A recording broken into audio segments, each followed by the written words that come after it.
That's really fun.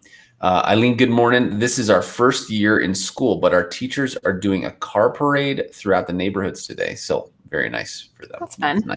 That's a good idea. Awesome. Well, hey, thanks for sharing those. Those are fun, past traditions and how we're all figuring out how to do something in this year and hopefully something even better next year. So thanks for sharing those. Like I said, we are going to dive into some kind of common mistakes. And so we're going to spend some time in those. I've linked to a book today that is called Exegetical Fallacies. It's by a guy named D.A. Carson. He's a really thoughtful scholar. It is a very, very difficult book. So it's very small, but it's very hard. But if this is something that interests you and you want to learn more, I am giving you maybe 3% of them. Like we're going to talk about just a few of them, but I'm going to give you the categories. And then we'll look at some passages and I'm not going to answer it. Like what I want to do is I want to look at these passages and then I want you in comments today to take a crack at what does this mean? And I'm going to give you a pretty easy first crack at it because the first passage, if you've been with us for a while, we studied in Philippians. And so hopefully that'll help. Cool. Fantastic. Lisa, would you pray for us? Yep. God, we just come to you today, some of us excited, some of us sad. God, I just pray that you would help us in whatever mood we find ourselves in today. God, that you would be with us, that you would continue to work in and through us. And God, that as we uncover some tricky things today, just pray that you would help us to see you through all of it. God, you have preserved your story for us, and we are so thankful for that. And we are thankful for this community that we get to encourage and be together, even far away. But we also get to challenge some things that we have thought or have grown up with. And God, I just pray that you would help us as we are uncovering new truths today. We love you, and we just ask these things in Jesus' name. Amen. Amen. Well, hey, as we've been talking about all week, there is a difference between how do I apply this in my life, right? That's application. And what does this mean? And oftentimes the exegetical fallacies that we have is they really function at that what does this mean level. What gets difficult is then if we succumb to those, we start applying the wrong interpretation, right? And so that's why these are so important, because without them, sometimes we can try to apply something into our life that isn't true. And with it doesn't bring power. So anyway, so I'm going to give just kind of a few of them. Lisa, I will let you chime in anytime you want. I promise. So if you got something to say about any of these, please bring them up. So there are specific things. We talked a little bit about this yesterday, but there are specific things within the category of word study fallacies. So I mentioned this one yesterday, but the idea of semantic anachronism is the idea of reading a more recent meaning of a word back into earlier literature. I mentioned one example of this yesterday. Mm-hmm. Yeah. So as you think about this, Lisa, can you think of times where this has like come up, you've been tempted to do it, you've heard it in your own kind of Bible study life? I'm sure I have. Off the top of my head, I can't think of one. The one you used yesterday was how Paul used the word power, and then people reinterpreted that to mean our common dynamite today. So right. And the word in Greek is dunamis, right? Mm-hmm. So it's like, I get it. It's easy to get there. Right. I had a Greek professor after my first year of Greek, and he said, hey, so like, just so you guys know, a little bit of Greek is a very dangerous thing. And it's because it's easy to jump to some of these things and load in the wrong word into them. And we talked yesterday about the problem of dunamis, right? When we go, oh, look, Paul's talking about explosive power. Well, no, he wasn't. Like he was talking about power, but he didn't know what dynamite was. So we can't load the learning and adjustment of that word or how that word got used as a root into other words in other languages thousands of years later back in to Paul's head in the first century, yeah. Right? So, and I would say, nerd alert on me, one of my minors was in linguistics. And so the way that words have changed over time is crazy. And even taking a word that did exist at a certain point in time and give it the meaning that it has today, I mean, that's falling into that same trap.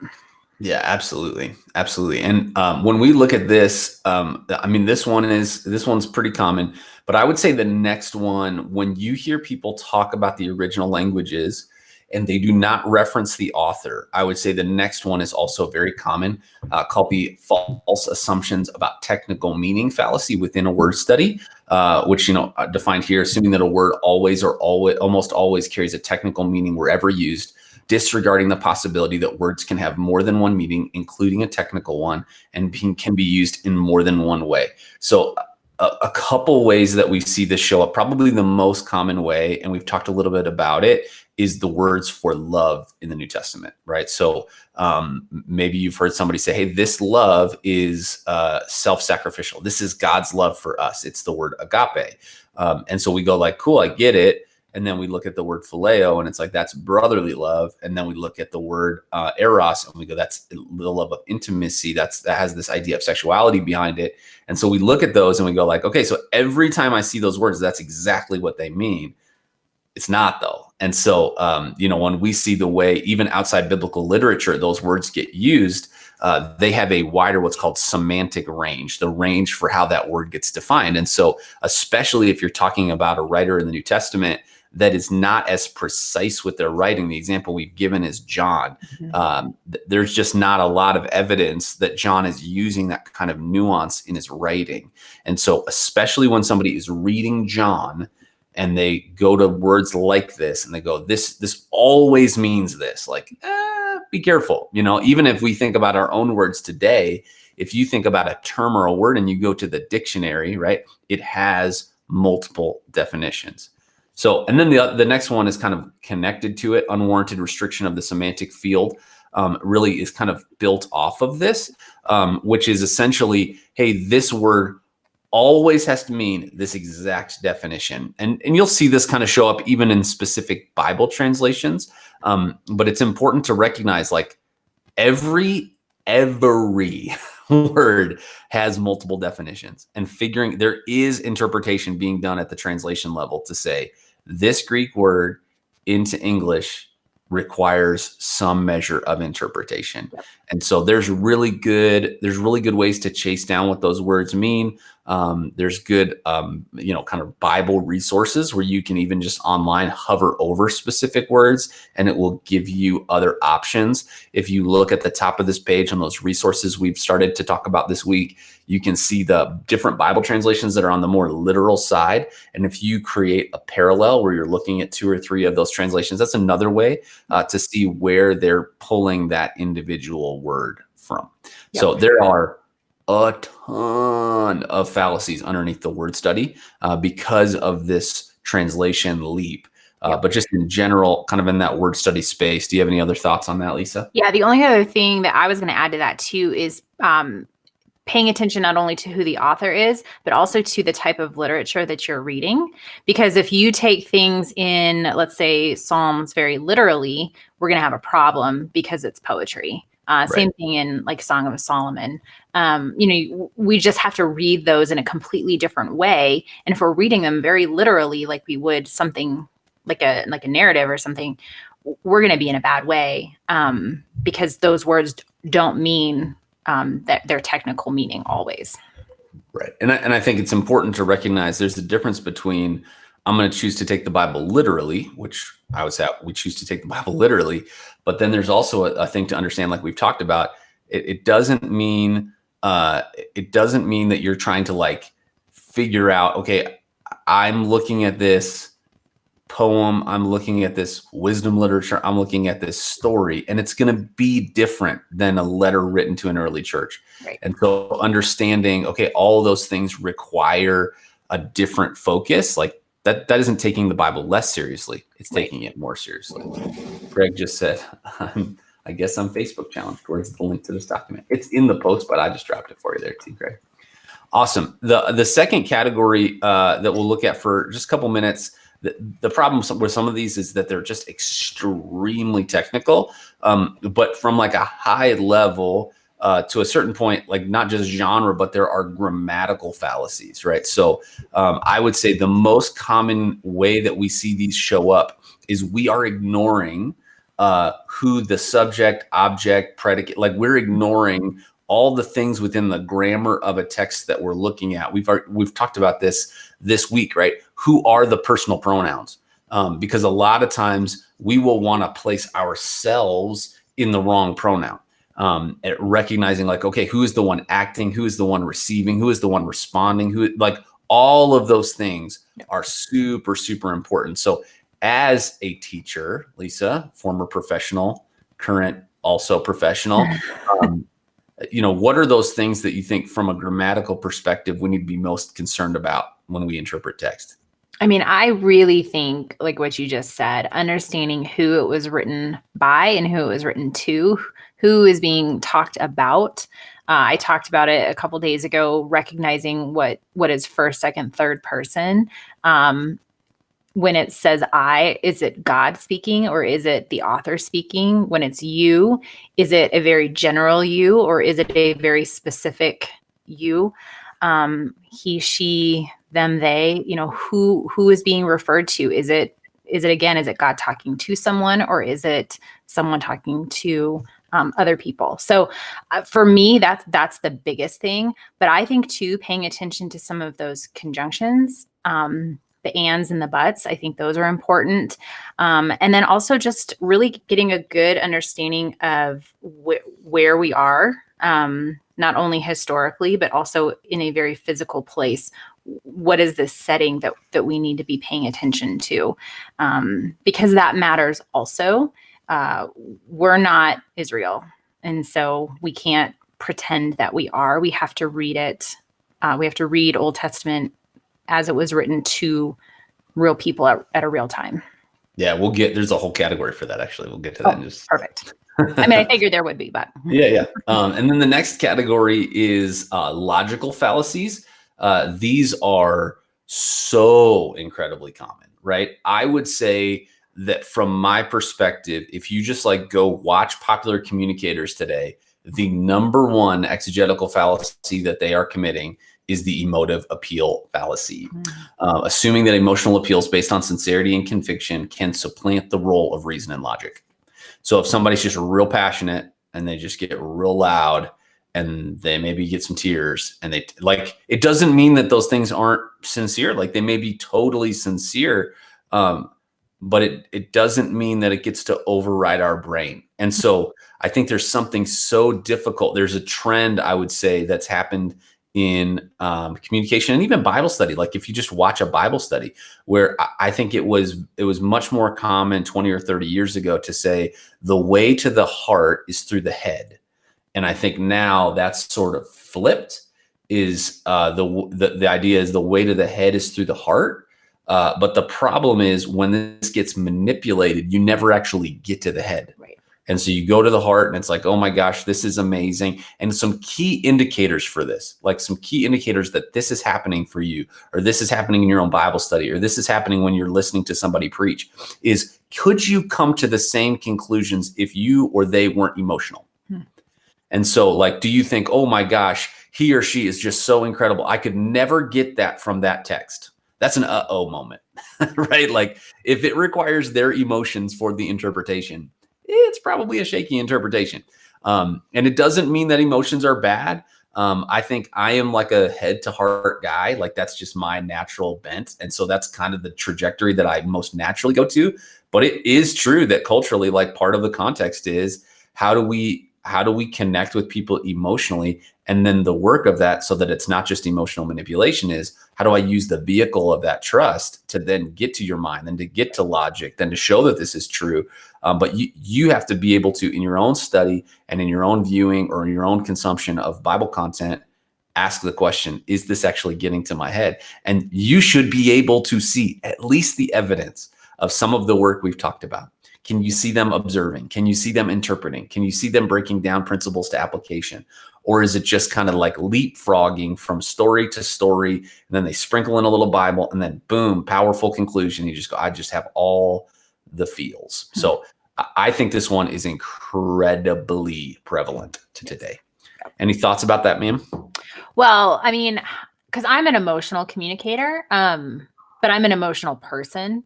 And so for me, it really is just a good reminder that when I am communicating, that I am not manipulating people with emotion, but not betraying who I am either. Yeah, absolutely. And I think, we all have to figure out, how do we function within like biblically consistent hermeneutics? Like, how do we study well and be ourselves? Yep. And I think that's for all of us. Yep. The second one here is inadequate analogy. This is like, if you've ever heard somebody preach and they have like an illustration that you can tell they're super excited about, and they get to the end of the illustration and you go, what did that have to do with what we're talking about? It's sort of almost like an emotional appeal at times, depending on how they tell the story.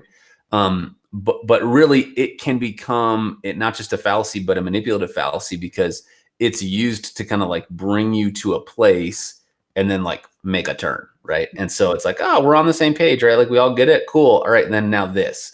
And so just in terms of connection, how do we make sure that what we're listening for, not just the explanation of the text, but the illustration of the text, or analogies that would be used within the text, are relevant to what we're talking about? Now, this doesn't mean that if somebody, like I've shifted even some of what we're talking about, I've shifted. Normally, this is way nerdier than you care about. But normally within a message, like if I'm preaching a text, the specific points have this same structure, right? State, restate, explain, illustrate, apply, transition. Like all of my points, if you like looked in them, you would kind of see that.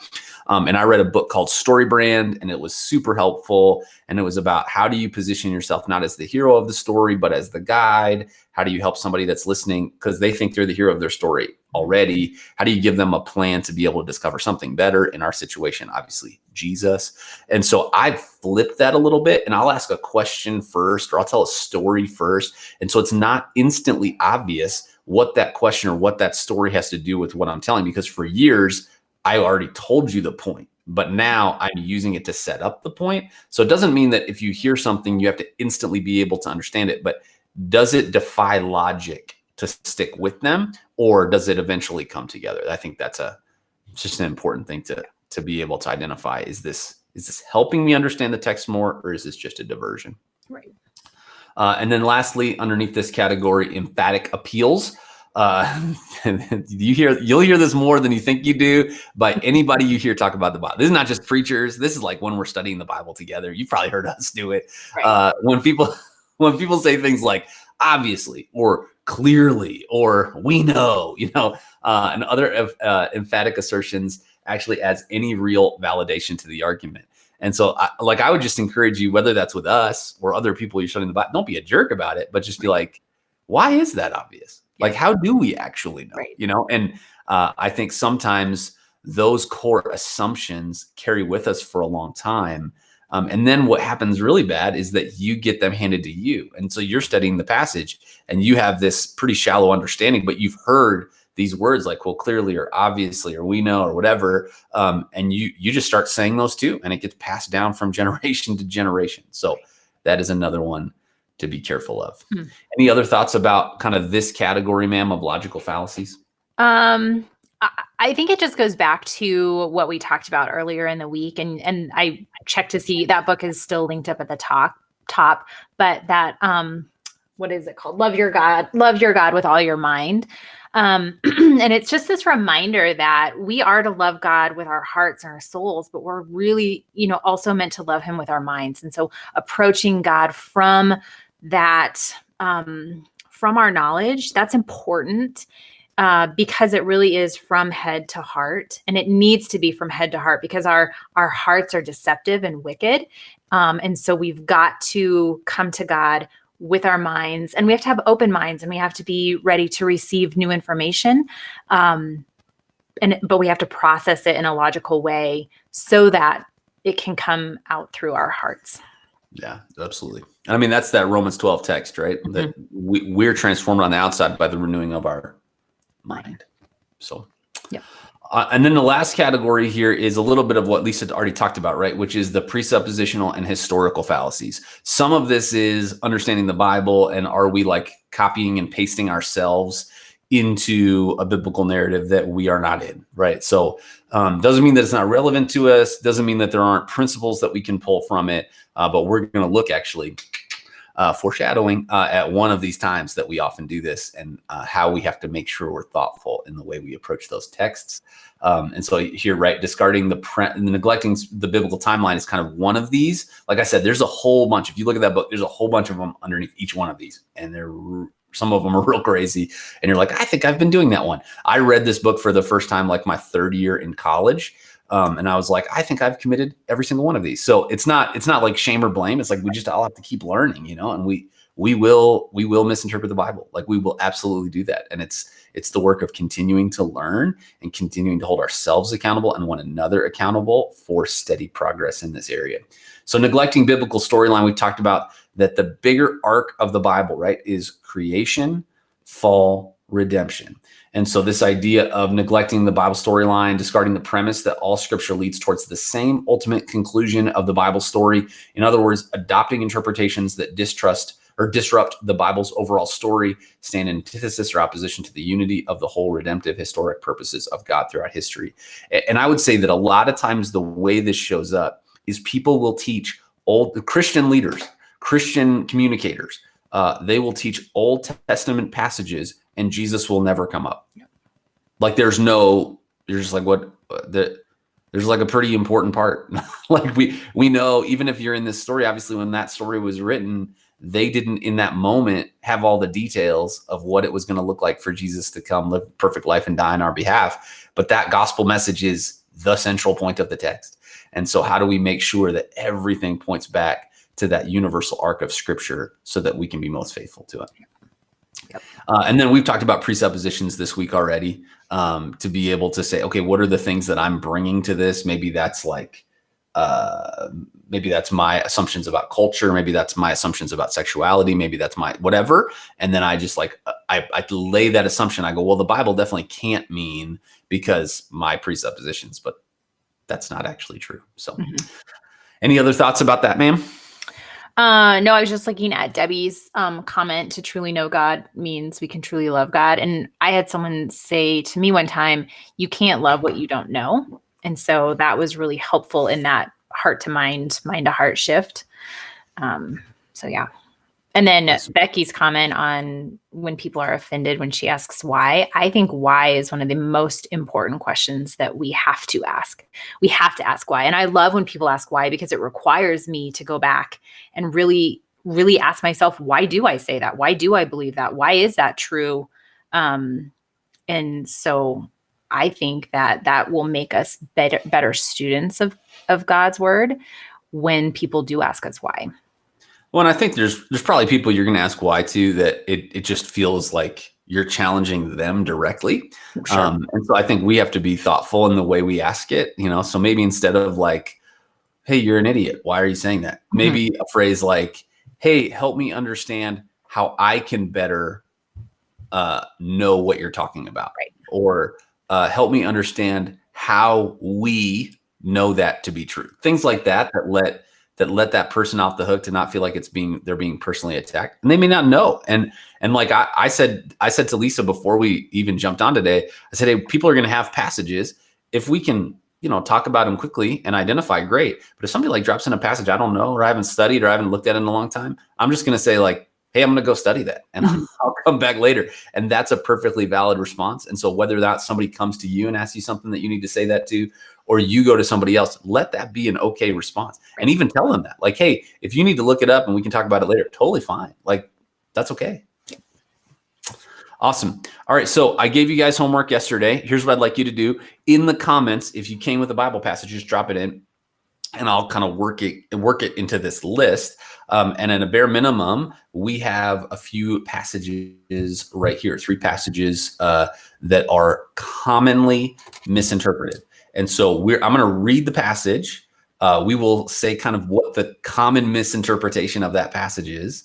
And then what I'd love for you to do is just in the comments, say why that interpretation is problematic. and what a better interpretation of that passage is. Does that sound okay to everybody? Mhm.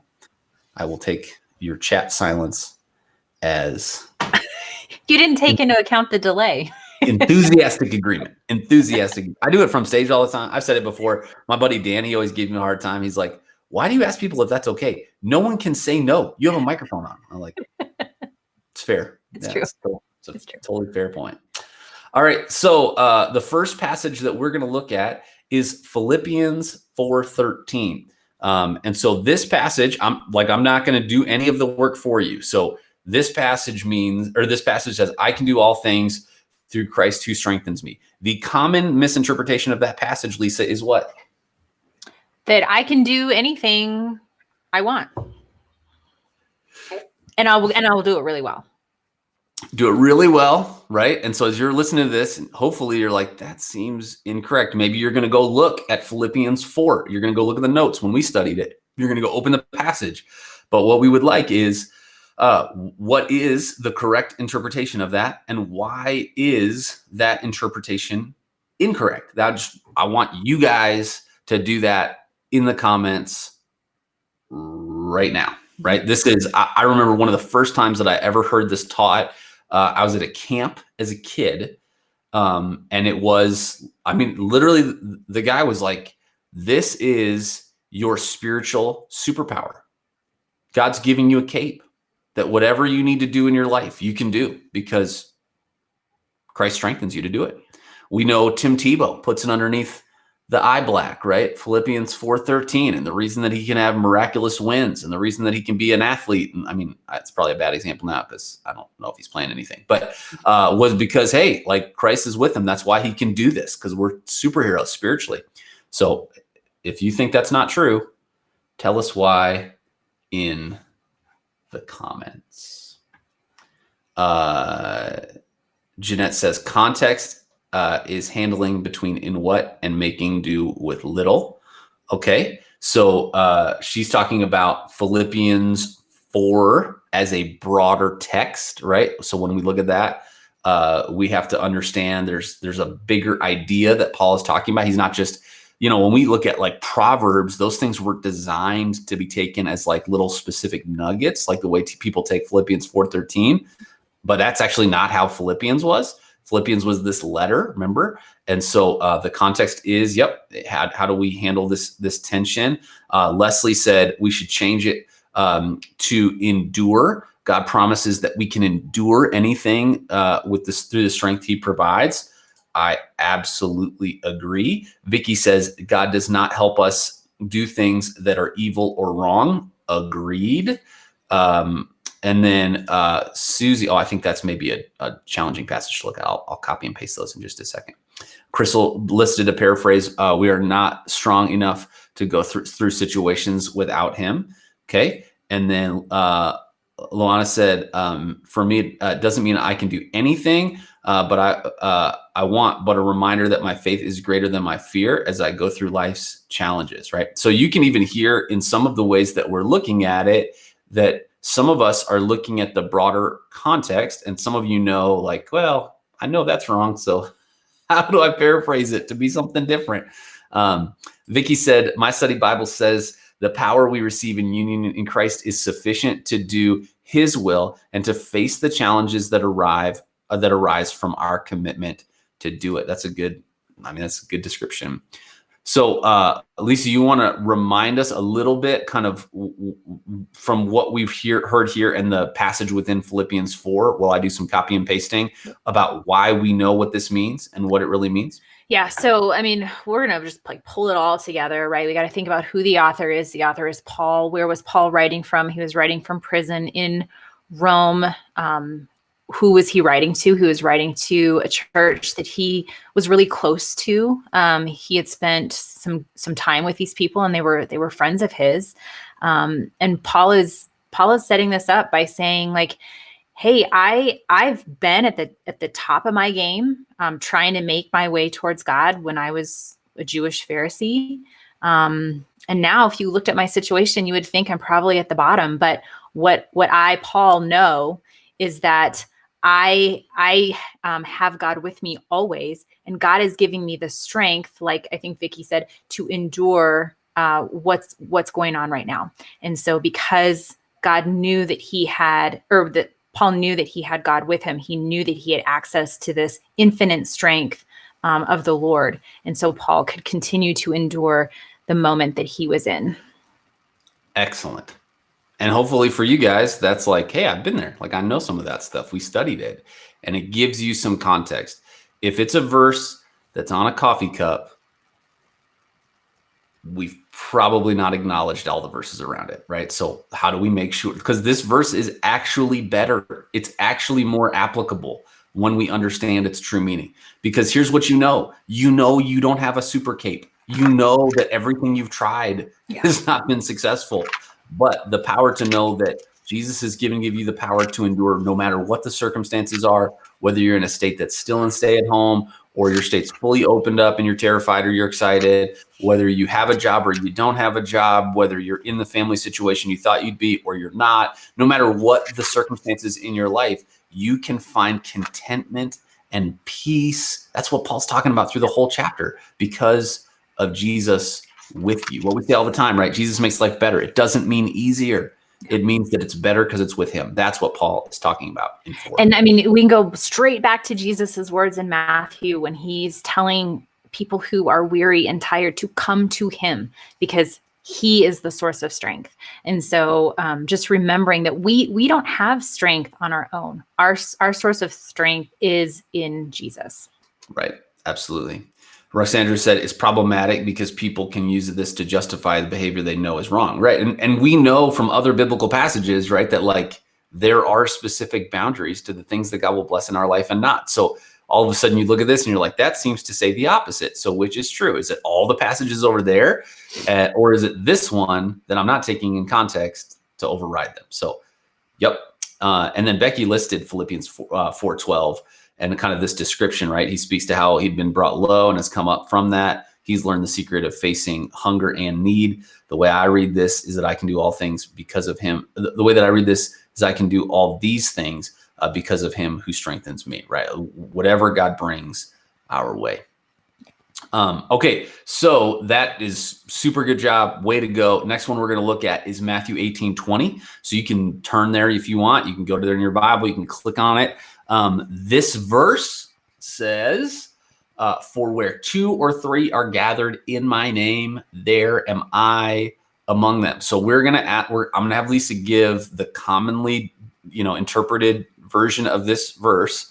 And then I want you guys to correct her bad theology. So Lisa, What is the incorrect interpretation of Matthew 18? Obviously, what Jesus is saying is that you just need to get together with 1 or 2 other people, and then Jesus will give you whatever you want. I really appreciate the way that you kind of leaned into it that time, like you were actually making the argument. I really, really appreciate that, and it's so hard. It is so hard for me to not just jump in right now and correct that. Like it's taking every fiber of my being actually to not do that. So as you are checking this out, and we have a little bit of a delay, dive in with, hey, do you have a problem with that interpretation? Look at the context. Use the tools we've talked about this week, from observation and what does it say, to interpretation, what does it mean, what are the principles that we carry over, to application, what do we do with it today? So if the incorrect interpretation is what Lisa shared, right? Like, hey, you want God to be there? Here's what you do. You just get, a couple people, gather in his name, maybe even just say that, like, hey, God, we're here in your name and we're going to declare this promise. Would you be here with us and give us the thing we want, or do the thing that we want, or whatever? Like, drop in your thoughts about that.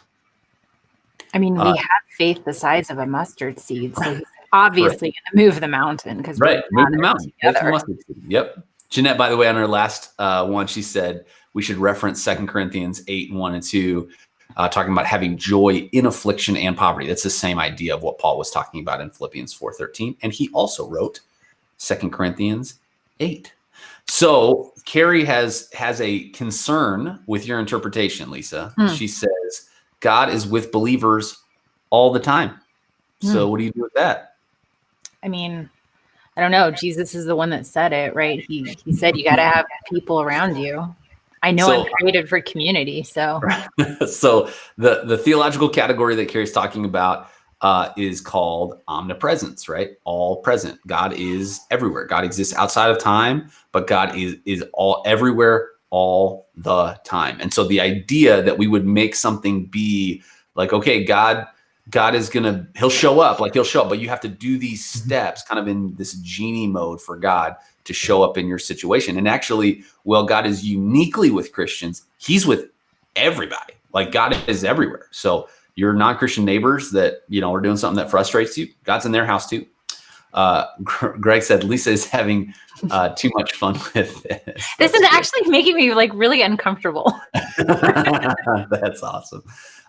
Vicky says Matthew tells the story of Jesus' life and how he came and did work to spread the gospel. When people are gathered in his name, they should be doing so for the purposes of spreading the good news and the word of Jesus, not just hanging out with a beer.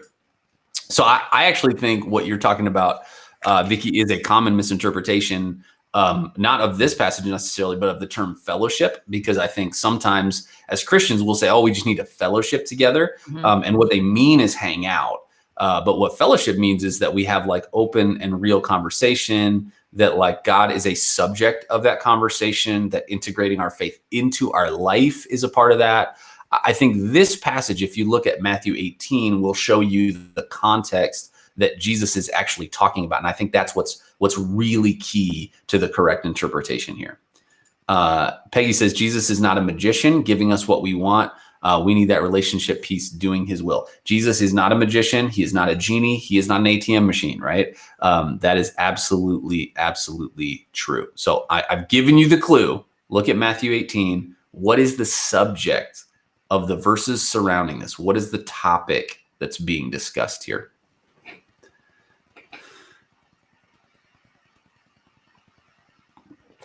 In the biz world, we call that dead air.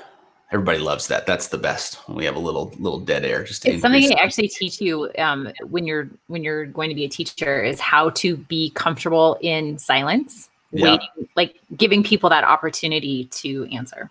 Look at that. We're doing some things. So I have a question. In my Bible, the sections of the letter are named by the general ideas in the next passages. I assume that is not a part of the original text. Your assumption is correct. Those are put in there by translators, and they're usually good, like they're usually helpful. But that is not, like, Paul did not give those section names when he's writing letters, or, Matthew, Mark, Luke, John, Old Testament authors. And even translation to translation, if you're looking in your ESV and then you open up an NIV, they're going to look, even those subtitles are going to look different. Yep. Crystal said Matthew is talking to Jews, and in the verse before it, so grammatically he is telling them that two people are gathering, that two people agreeing on any concern. Hey, we're getting close. They can ask the Father and he will do it for you. So there's some idea about unity here. There's some idea about conversation. There's some idea. Here we go, Jeanette. Let's go. Jeanette says, I think the passage is talking about if there is need for confrontation or determining a decision in a controversial situation.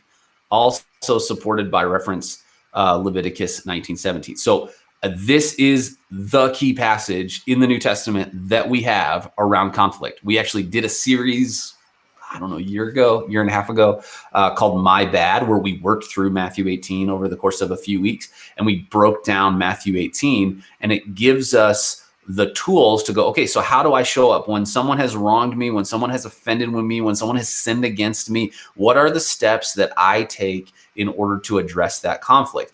We first go to them directly and we try to have the conversation, and with a change of heart, we have reconciliation. We're brought back together. The goal of the whole thing is reconciliation, right?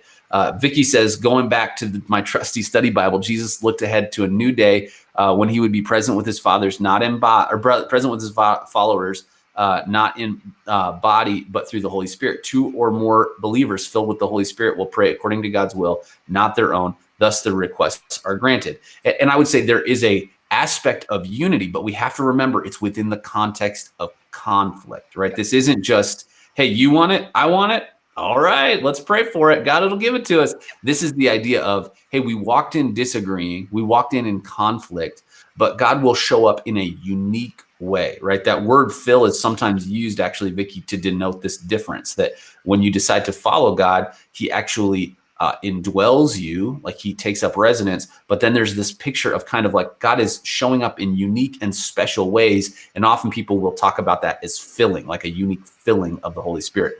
There's some problems sometimes with how we use that, but it is clear that there's a difference between how God shows up just generally, because we know he's universally available, and then how he shows up uniquely in these situations to establish unity between two people in conflict. And so it's like, hey, we know universally that God wants reconciliation.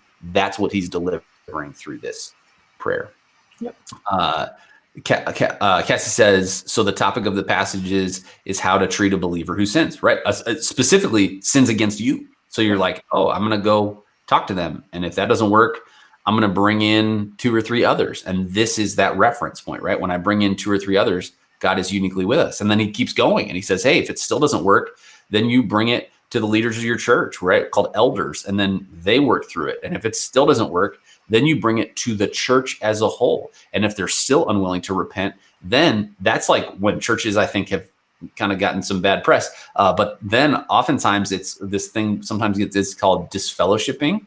Unfortunately, it gets often handled really poorly because it's like there's no way to come back from that, when actually Jesus' entire point was, hey, you treat them as an unbeliever. That doesn't mean you hate them. It means you love them and you care for them just like you would any other person that doesn't know Jesus, in hopes that they would learn from their way and they would come back. And you understand the scale of this is not, hey, you know what? They were unkind to me yesterday. This is like, hey, he or she is in an affair and their spouse went to them and it didn't work. And they brought in a mediator and that didn't work. And they brought it to leaders and that didn't work. And it was like, hey, we really want you here, but you continue to live counter to the will of God for your life. It's hurting you and it's hurting others, right? But at any time, this incredible grace of God can show up in their life if they'll just turn back and trust God. And there's this idea too of protecting the body, right? To protect the church as well. So the context behind what's going on is really important too. Yep. Jeanette says, so at the time Jesus spoke these words, they did not yet have the Holy Spirit. They did not have it universally. No, they did not. The Holy Spirit, the Holy Spirit kind of shows up. Actually, we're going to talk about it this weekend in a message we're doing around David. The Holy Spirit shows up. So we don't know, like, was the Holy Spirit in people in that room specifically, individually? We don't know. But he was not universally in every believer until after Jesus' resurrection. Vicky says, dude, I literally have not even graduated this class yet. I'm working hard here. Blame my slowness on my teacher. Just messing with you. That's funny. And then Leslie says, what about verse 17, how you treat pagans and tax collectors, right? So that's this idea of, I think for us, we look at it and we go like, hey, we hate them, or we don't like them, or we should just ostracize them. But that's not what Jesus' point was here. Jesus' point was, it's God's kindness that leads to repentance. And so when you have like another Christian, somebody that like is messing up, you're going to like get in their business. We're actually kind of told to get in their business. But when it's somebody that's not a Christian and they're living as not a Christian, they need to know about the love and mercy of God. And you have to trust God to bring conviction to their life. You can't do that. And so I think it's this turning them over to that and letting them live out the consequences of their choices in hopes that God's Spirit would convict them and bring them back. Yep. All right. So that's helpful. Great job. I think I want to know from you guys, I don't know that these are actually challenging texts. Colossians 2:8 is. I think, Crystal, Philippians 16:6 might just be you commenting on another verse with this one. So you can correct me if I'm wrong in the comments. I want to look at both these. We'll see if we have time. We may come back to Colossians 2:8, Susie. So don't think I'm forgetting it. But I want to look at Jeremiah 29:11. This is one of the most misinterpreted passages in the Bible. So we're going to look at this. You can turn to Jeremiah 29 right now, and I'll read it. And then we'll get Lisa's interpretation of it, and then we'll correct it. So Jeremiah 29:11 says, for I know the plans I have for you, declares the Lord, plans for welfare and not for evil, to give you a future and a hope. So Lisa, what does that mean? It means that God has a plan for my life, and it is going to be amazing. It's just going to be full of blessing and good stuff. Yep. And Success. I mean, this is like crazy success. Crazy success, right? And so even if you're in the middle of something difficult right now, God's plans for you, and this translation actually doesn't use the word, but some translations use the word prosper. And so then there's like a whole school of theological thought right now that fits within what's called the prosperity gospel. And they use Jeremiah 29:11 a lot. That God's will for you, that his revealed will for you is that he wants you to be healthy, and he wants you to be wealthy, and he wants you to be happy. And if you just had enough faith, then you would have all of those things. And if you don't have enough faith, they go handpick verses like James 1, and they say, well, it's because you're double-minded. It's because you don't have enough faith. That's why God hasn't healed you. That's why you don't have enough good stuff in your life. And so Jeremiah 29:11, when put in the hands of that understanding and thought process, it is very, very dangerous. And so here's what I'd love for you to do. If you don't think that's, and for some of you, you're like, oh my gosh, like I know a guy, I love him. He's awesome. But he's in Seattle, and this is terrible. He might be watching. We'll find out. He drives a really nice Mercedes, and the license plate holder on the back of his car is this passage. And I'm like, don't do that. Don't do that. That's so, it's a thing. He's a good dude. It's fine. He's going to laugh about it, I'm sure, if he sees this. But Bree said, Lisa, are these interpretations making you sweat? Yeah, my hands, they're gross. So I'm glad we're not in person.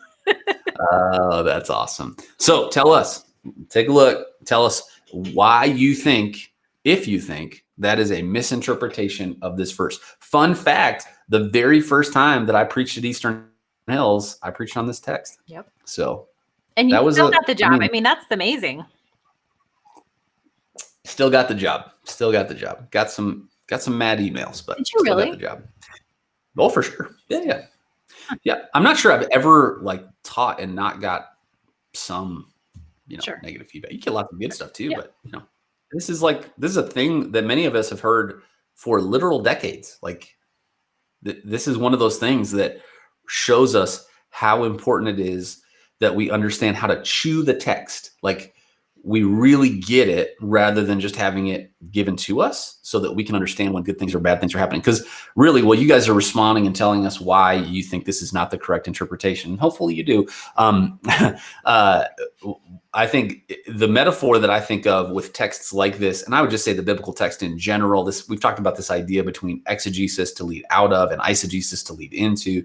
The challenge is that sometimes we have to remember that the text is the hero, right? We're trying to communicate what it says. I really like to barbecue and to grill. And kind of the rule of thumb is the crappier the meat, the more stuff you have to do to it. The more you have to season it, the more you have to prepare it for it to actually be good by the time you cook it. The better the meat, the less you have to do to it. Maybe some salt and pepper, but you really want it to stand out. You want it to be the thing that you're enjoying. And the text of God's word is the same way. And so it's okay. How do we delve into what this actually says to communicate it? All right. That was, I think, an effective stall tactic. Vicky said, can I read one? I want to read, this is the CEV, so the Common English version of this text. It says, God, I will bless you with a future filled with hope, a future of success, not of suffering. Go. It gives me chills. So Vicky said, I looked up a bit of the backstory of Jeremiah, who's the prophet who wrote this book, called, by the way, do you know what his nerdy name is? The little description, what kind of prophet he is? Jeremiah, the what prophet? The lamenter, right? Yeah, the weeping prophet. So, just a fun fact for you is that he confronted many people with their sins, and he got a lack of response that made him wonder if he was doing any good. 1,000%. Yep, absolutely. Jeanette says context. He is talking about the nation of Israel and restoring them. Yes, that if they search for God with all their heart, he will be found by them. Let's go, Jeanette. Preach. That is 1,000% correct. This is not about us. This is about Israel. This is within the Babylonian captivity. This is not about us. And the prospering that they're talking about is the deliverance that you're talking about. Absolutely.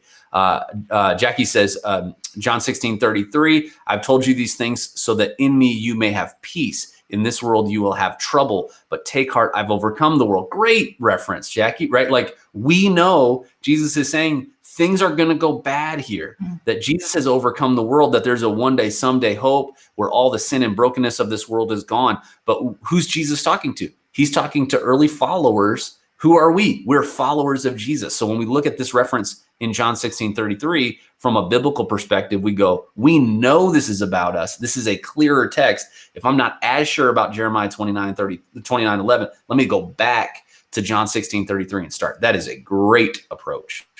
Great approach. Jeanette, I do not think it is still applicable to us, though it was spoken to the Israelite nation. I think she does think it's applicable. Oh, I do think it is still. I think there is a principle to it. We'll talk about that in just a minute. Peggy says, footnote says, God knows the future. His plans for us are good and full of hope. We won't be spared. We won't be spared suffering or hardship. But God sees us through into a glorious conclusion, right? So what your footnote is doing is it's taking other biblical texts and it's principalizing this passage for you, right? Bree, Jeremiah 29:11, God will shower us with blessings in life, but it is it is reassuring because it means God has a purpose for our suffering. And I would say there are passages that show us that God is not always going to shower us with blessings, that there are going to be times that we experience, I mean, especially if we define blessings as health and wealth, right? Right. I think it's how we define blessing, right? Right. Blessings for sure. But we have to make sure we're not just, putting on nice shoes and watches and saying that's blessing. Hey, look at that. Carrie got the weeping prophet. Way to go. Greg says, has nothing to do with prosperity, but that Jesus has a plan for us to further his will, have us be more Christ-like, and to help bring non-believers to come to know and love Jesus. So when we take this text and we kind of strain it through Jesus, we can get to some of those things. I don't think all those things are found in this text, but I agree with everything you said. Crystal says, so Jeremiah writing to Judah from Jerusalem to elders, priests, prophets, and people exiled in Babylon to Babylon after being deported from Jerusalem. I mean, we are literally talking, Crystal, about decades of captivity before they would realize the promise of Jeremiah 29:11. So I think the idea of like, hey, God's going to prosper you. Nobody puts like at the end of that in parentheses in 70 years. But right. Jeremiah did. I was going to say, kick it back to verse 10. When 70 years are completed for Babylon, I will visit you. Oops. We're not there yet. We're not putting that on coffee cups, right? No. Yep. We don't want that part. We just want the 11 part. Right. In reading the entirety of Jeremiah 29:11, talking to the exiled people of Israel. Absolutely. Cassie, what's really important is he's taking them out of Babylon. He's saying in the text that he knows what he's planned for them. He knows what he's planned for them. If they turn to him and pray, he will listen. And really, this is a partial fulfillment, right? When we think about the ultimate prosperity in terms of deliverance, they're trying to get out of exile. The ultimate deliverance is going to come through Jesus, right? Even when they get out of Babylonian captivity, they're still going to be trying to get to God through the law. The ultimate deliverance for all people is actually better than Jeremiah 29:11, because we're not trying to just get out of our current circumstances. To the point that was made earlier, John 16:33, there's a deliverance from the brokenness of this entire planet that's already been accomplished for us. So we should be careful what statements within the context of Israel we make into promises for ourselves, because we actually have new and better promises. That's the point of the entire book of Hebrews. Bree says, clearly I have more work to do to understand the context. Haha. I mean, it's for all of us, right. But I mean, this is awesome. You guys are doing great. Eileen said the verses before are some instructions, which include praying for the city that they are sent into exile. I'm assuming they didn't want to do that. So I think God is offering hope in the larger context if they follow his commands. I think there's such a strong reminder of patience in these moments that we can take a step back and go, I can trust God that even though I don't see it right now in my current circumstance, he is still with me and there is hope on the other side of it. And our hope today is even greater than the one that Jeremiah was talking to Israel about their moment in history, right? Because they didn't see Jesus' ministry yet. They didn't see the impact of church over the course of thousands of years changing the face of the planet. We have a testimony of God's faithfulness that has continued for thousands and thousands of years. Leslie says, in order to apply today, maybe we just cut the passage for I know the plans I have for you. When you call for me, I will listen. I mean, that would probably be more helpful. Becky says, wow, okay, so the coffee mug part of this is making me shake my head like, hey, don't tell a girl. Don't tell a girl that stuff. Give me the whole story, not just the feel-good portion. Absolutely. Now, here's what I will say. There is a passage that I think is a far more helpful passage, and good news, it's actually about you, and it's in Romans 8:28. In Romans 8:28, Paul is writing to Rome. He's describing the narrative of the gospel, and he says that actually, here's what God's going to do. He's going to use all things, right? He's going to use the good. He's going to use the bad. He's going to use the stuff we would ask for. He's going to use the stuff we wouldn't ask for. He's going to use COVID. He's going to use everything to work together for the good of those called according to his purpose, right? So even the hard stuff in your life, God is going to use. You roll back to Romans 5, and Paul says, guess what? Suffering produces endurance. And you know what endurance does? Endurance produces faith and hope that has durability in your life. And so we want to make sure that we don't take Jeremiah 29:11 and we turn it into a fortune cookie. We want to look at the verses that are for us directly and then understand the context of a text like Jeremiah 29:11 and figure out, okay, God showed his faithfulness there. That's the principle that I can pull into my day today. And I think that's where we have to be balanced on both sides, right? We can't just toss out Jeremiah 29:11 Right. and just say, well, since it doesn't apply directly to me, then I guess I'm just going to not think anything about it. I'm not going to read it. I'm not even going to go there. But what we can do is we can use it, and then we can use passages like the one in John, like Romans, even in James, we'll pull in some of that, where we can see that actually there are supporting passages that can help us better understand what was happening in Jeremiah. And that there are still things that are true for us today. God will use our good, our bad, our ugly for his ultimate glory. Absolutely. Absolutely. Cassie, who's a student, said, excited for Old Testament and New Testament survey so I can tear these apart and understand better. Man, those classes are so important because of the narrative we've talked about, because of this story arc in the Bible. It is all of a sudden when somebody drops in these verses, you can kind of see where they fit. So I'm excited for you to experience that too.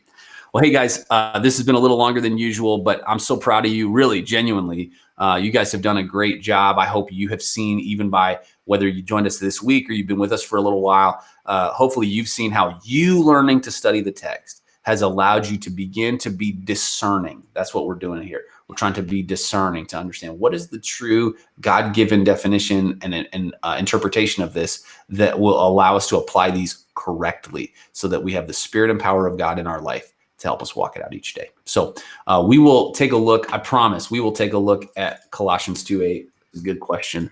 And I'm wondering if Crystal's question on that Proverbs 1, unfailing love and faithfulness make atonement for sin by fearing the Lord. I think there is a question in there just because it talks about, like, what does that fear of the Lord mean? Got it. Okay. And perfect. That unfailing love can save you. Awesome. Okay. That's super helpful. We'll cover both of those next week, I promise. And next week, we're going to begin a study in the life of David. We're doing it as a church in a series that we're starting this weekend called On Demand. And so we're going to cover a section each weekend. And then during the week, we're going to cover another story in David's life. And it'll be good because it's narrative. It's different than we've done before. It should be really helpful. So love to have you join us for that. Maybe invite somebody to it. We will be in that for a few weeks together. Really, really appreciate you guys. And like I said, just couldn't be more proud to see folks that I know. Some of this is new muscles. And to Jeanette's point, we're ruining some of your coffee mugs. So thanks it's still the Bible. That's great. Have it on there. Let's just, maybe take a Sharpie and make a couple. You can use it like it's a teaching moment. Yeah. Like, this is what this really means, kids. I'm sure your kids will love that if you did that for them. So, all right, everybody. Can I say one thing? Of course. You think your life is a hot mess and a disaster. Just be encouraged by David because he was I mean, he is like the definition of hot mess. We could put like Hot Mess Express on his coffee mug and he would just own it. So I love reading through David because there's so much we can learn from his mistakes. Well, and the best part, right, is that he is still called a man after God's own heart. Like, he murdered a dude and God's like, it's my boy. Yep. So yeah, whatever you've done that you think like, oh, I'm not sure this is for me. Like, God's like, I got you. I'm ready. I don't think in that moment he was like cheersing with Jesus, though. I mean, oh my gosh, no, absolutely not. So anyway, I think it'll be good. Eileen says, for later, this is not biblical passage that I struggle with, but there is certain Christian phrases people use that I thought came from the Bible. For instance, God doesn't give you more than you can handle. Not true. Or God helps those who help themselves. Not true. I've learned I need to test catchphrases and look them up in the Bible. I totally agree. Totally agree. I would argue that money actually is the root of all evil. That's the answer. Right. Money is not the root of all evil. The love of money is the root of all evil. God does give us more than we can handle so that we can rely on him. Yeah, that's great. Yep. So good. So good. I'm on board. You guys did awesome. All right, let me pray for us. Again, always a reminder, we were able to give out thousands of pounds of supplies yesterday, help hundreds of people through 4Roar. Thanks for your help in that. If you have a need, would like to meet a need or know someone who does, as a part of 4Roar, we've actually partnered with something called the Care Portal now as of this week, where we're helping out with even more needs in our city. It's only possible with your help. Thank you so much for so many of you who've reached out and let us know about need, helped us meet your need, or helped us meet the need of others. So, all right, let me pray for us. God, thanks for today. Thank you so much for just the desire for a bunch of people to be able to continue to dig in and learn. I mean, we have gone through so much this week, God. Would you just give our minds comprehension of it? Would you help it to not just be a week that we've thought about or had some of these ideas, but that you would really help us to build toolkits that let us think about and use these things in our lives every day. Thank you for your word. Thank you, God, that it brings life and it brings light to our steps, that it helps us to understand what it means to walk with you. Help us to do that today. It's in Jesus' name. Amen. All right, everybody, have a great day. See you Monday.